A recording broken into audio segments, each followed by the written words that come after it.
busy weekend for all of America, for the president, for the Prime Minister of Israel, for the media, most of it fake. And we'll have plenty of time to get into that, and many domestic issues too, but before we do, every couple of years, not because I have to, because I want to, I decide to sit down and write a book. You know, books, or whether you use the audio version or what have you, they last long beyond a radio show or a TV show or a podcast or any of the sort. They just do. And a book provides an opportunity for the writer to express things and research things that it's impossible to do on a radio or television show. Now, there's different things that you can express and explain in real time on a radio and a television show or a podcast. But when you write a book, if you write a good book, if you write a book that's going to be lasting, that's not just a quick hit and grift and so forth, it doesn't work that way. Writing a book is very solitary.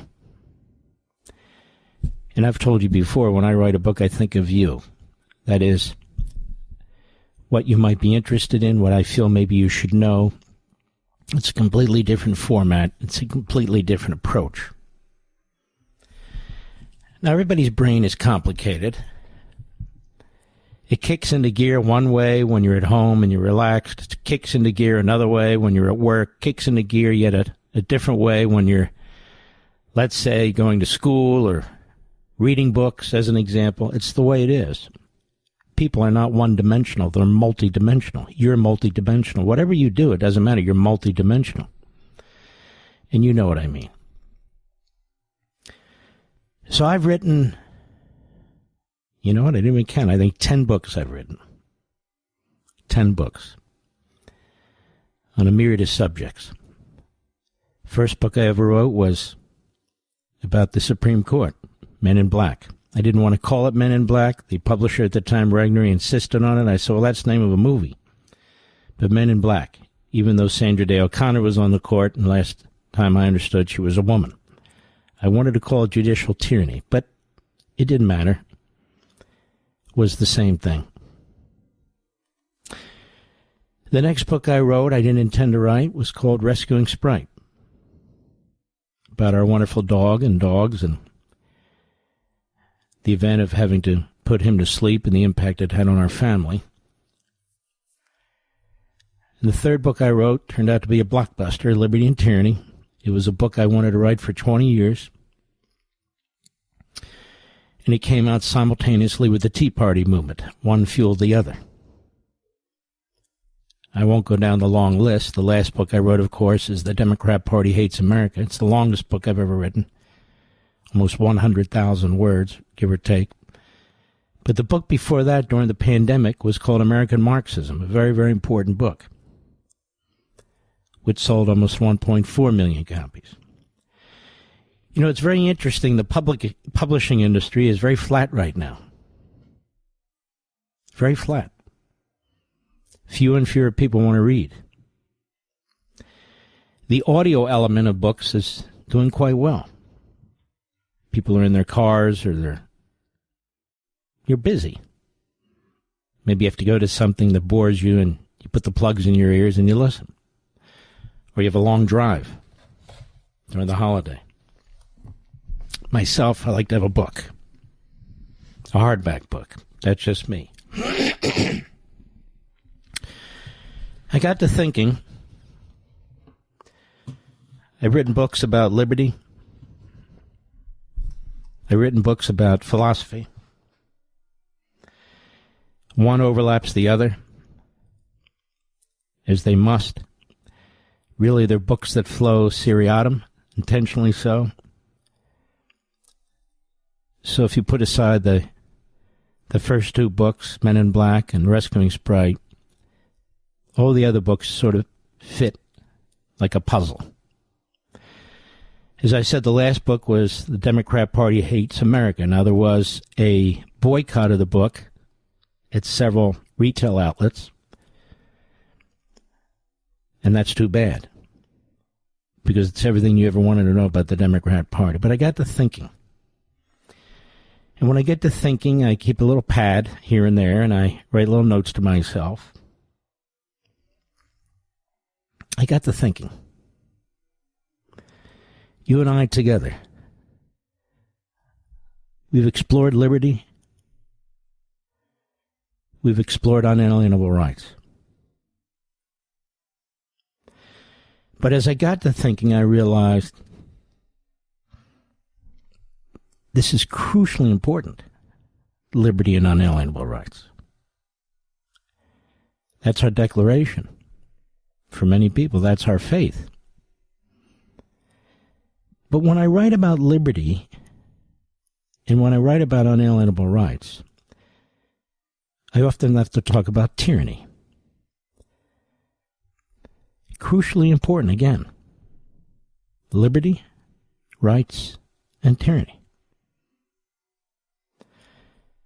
And I've talked around another subject, I realized, over the decades. I've written around this subject, I realized, over the decades. And those of you who listen to this program and have a very keen ear will probably know what I'm talking about. Those of you who watch Life, Liberty, and Levin, or our Blaze digital program, will probably know what I'm talking about.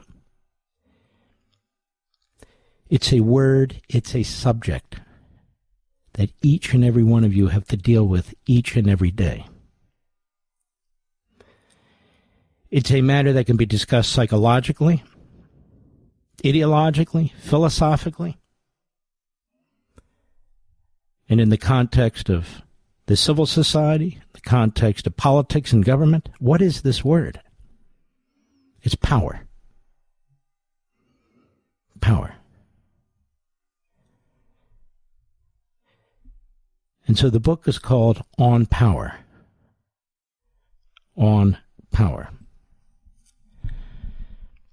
And I think it's going to be very fascinating and intriguing to many, many, many of you who listen to this program. I broke it into 6 basic chapters, and I decided to write this book a little differently. It's the most concise book I've ever written, which means it was much harder to write.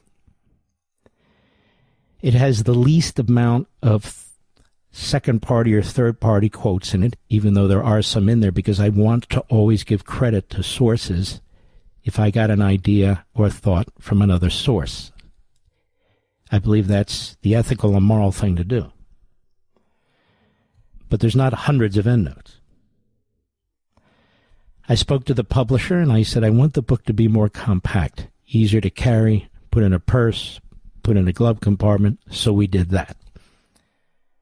I said, I want the book to be under $28 because $28, $30, $32 is what everybody's charging for books. I said, I don't want to do that. So it's $26.99. The hardcover. You'll be able to get audio too, if you wish. And I said, I want the cover to be basic, like a classic old school cover. And that's what it is. And when I write a book, I throw everything I can into the book. You know, when I wrote American Marxism, that was a extremely difficult book to write.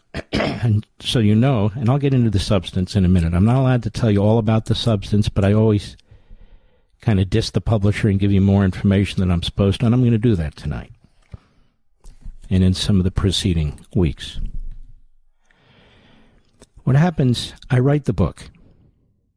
I write it not 14 times, I write it once. I don't outline it except when I start writing it, then I have my thoughts, then I outline the chapters as I go along. And I want to make sure one paragraph integrates with the next, one chapter integrates with the next, and so you have a book that makes some sense. And those of us who are authors the process is you write it, then you send it to the publisher, and they have two types of editors. A book editor who looks at it, reads it, makes suggestions, has thoughts, says you might want to think about this or that. I have a wonderful editor. And then you have copy editors. Go through, maybe you should capitalize this, and maybe you should put it in present tense rather than past tense. So after you write, it goes through all that. And it goes through 3 or 4 rounds of that. And I'll tell you as an example footnote, in American Marxism, there's a group called the Frankfurt Institute, a communist group that was in Berlin. And the Frankfurt Institute is mentioned many times in American Marxism, and once it's called the Franklin Institute. Apparently one of the copy editors changed it, but the book is, I don't read it over and over and over and over again. I didn't catch that. And so you'll have critics who don't accomplish very much, who spend a lot of time on the internet. And their idea of criticizing somebody is attacking them rather than on a substantive and intellectual and scholarly level. And so like last week, one of them from a magazine called The American Conservative, which is nothing but a sort of a Huey Long kind of thuggish magazine with mostly Neanderthals who spew the same stuff. And this guy, it looks like he walked into a propeller. Yeah, but Mark Levin said Franklin Institute. What kind of scholar is he? He says Franklin. Look, if you don't put your chin out there, if you don't put your neck out there, if you don't do things, then you're never going to be criticized. But if you do, then you'll be attacked. It's the nature of the beast. It's okay. It's okay. This book is very different than any other book I've ever written. It is very readable, and yet much of it is my own independent thinking and reasoning and trying to understand this word power. And so the first chapter is called On Power. The second chapter is called Negative Power. So to the best of my knowledge, I've created this idea of negative power, and I express what that means in a full chapter. Followed by, of course, the third chapter is on positive power. What does that mean? The fourth chapter is on language, positive language and negative language. The fifth chapter is on rights. And the last chapter is on liberty. So power, negative power, positive power, language, rights, liberty.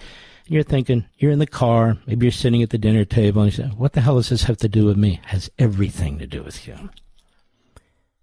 And that's why I picked this topic after thinking about it. It has everything to do with you. This is what determines if you're free or you're enslaved. If you have liberty or not. So I want to delve into it just a little bit when we come back, more than my publisher would want me to. And just so you're aware, a couple hours ago, it's quote-unquote, it populated on Amazon, meaning the site for the book and the information, it's all now on Amazon.com. It's also on most of the other retailers' sites as well. It takes a significant process to do this, apparently. The audio isn't up there yet, but it'll be up there in the next 24 hours. But the Kindle is the hardback copy. So I want to talk about it. You can check it out on your own. We've linked to it on every single one of our platforms and on the mother site, marklevinshow.com, to make it as easy as possible for you to take a look. As easy as possible to take a look. And when you pre-order a book, that means, depending how early you pre-order, you're the first to get the book when it comes out. It lands on your doorstep the moment it is released in the order of the people who order it. And you'll get substantial discounts that aren't showing right now. But during the course of the next few months before it's released on July 29, if it's a 35, 40, 49%, you'll get that deduction.